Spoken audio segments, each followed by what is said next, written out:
There you are. Yes. How's it going? It's going very well. Good afternoon. Yes, good afternoon. You're at home in New York? Yes. It's an obvious question, but I must ask that question, and that's the name, Penguin Prison. And you've said in previous interview that it would make sense if you would explain it, but can you try? Well, I was just making a joke rap song with my friend Bob, like a long time ago.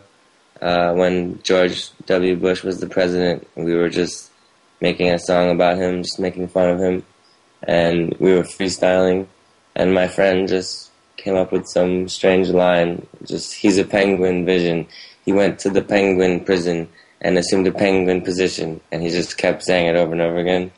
And we were all laughing about it. It doesn't make sense, but it was just off the top of the head, freestyling. And then I needed a name for my band a couple years later, and I just remembered that line. And you've described the Penguin Prison project as a project where you make pop music by someone who cares. Yeah. Yeah.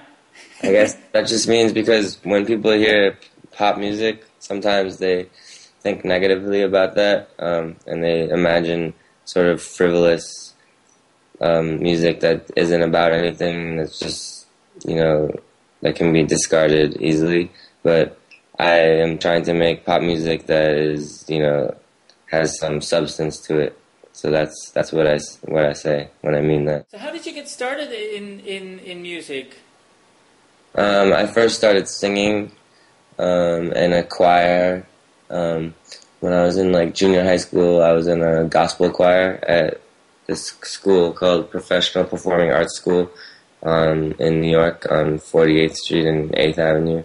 It was this school for children who would, who are working in the business and entertainment business, because they were understanding if you couldn't come to school for a long time, like kids on Broadway and stuff like that.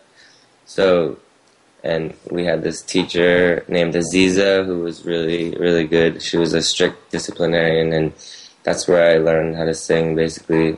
And Alicia Keys was in my class. All these talented people were in my choir, and we performed all over New York. Did you ever sing with Alicia Keys? Yeah, I mean, she was in the choir with us. It was 50 people. So, yeah, she was there, I was there. So you often cite Michael Jackson and Quincy Jones as big inspirations. What is it musically that draws you to them? Well, yeah, the Thriller and Off the Wall, those are the two of the best pop albums ever. Dance music, and I don't know, I just feel like people don't make music like that anymore, and that's kind of what I want to do, that kind of thing, with also Prince, his stuff. So that's the type of stuff I'm trying to do, but with production, just make it a little more modern with the songs I'm making. I just like that kind of music. That's what I like. So what's so interesting, I think, about your ride so far is with Penguin Prison is that it's been very under the radar. Is that you've done remixes, you've released a few tracks, you've done the 7-inch through Neon Gold. What is the is that part of a strategy to sort of to go under the radar for a little while and then fly up and go bigger into the mainstream?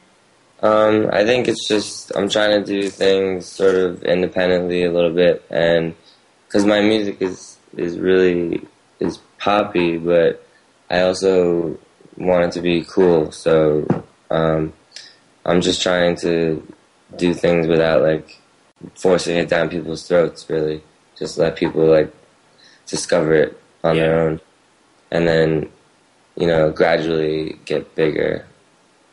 Instead of just trying to force it down people's throats. So we've heard a bunch of tracks.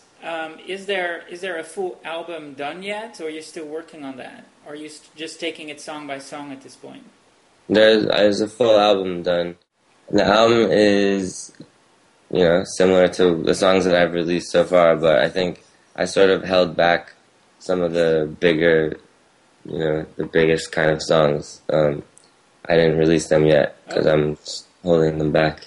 Oh, can you which one? Well, I mean, like, "Don't Fuck With My Money" is the biggest one, I think, and we've been playing it live, and it gets like the biggest reaction.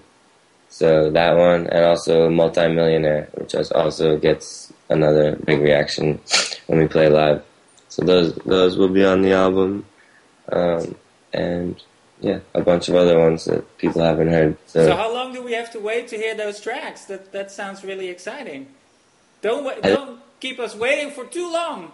Yeah, the spring. That's when it's gonna come out. Okay. Yeah. It was fun chatting with you a little bit about your music and what you're up to. So I look forward to hearing more. Thank you so much. Thank you. I appreciate it. All right. Thank you. Bye-bye. All right. Bye.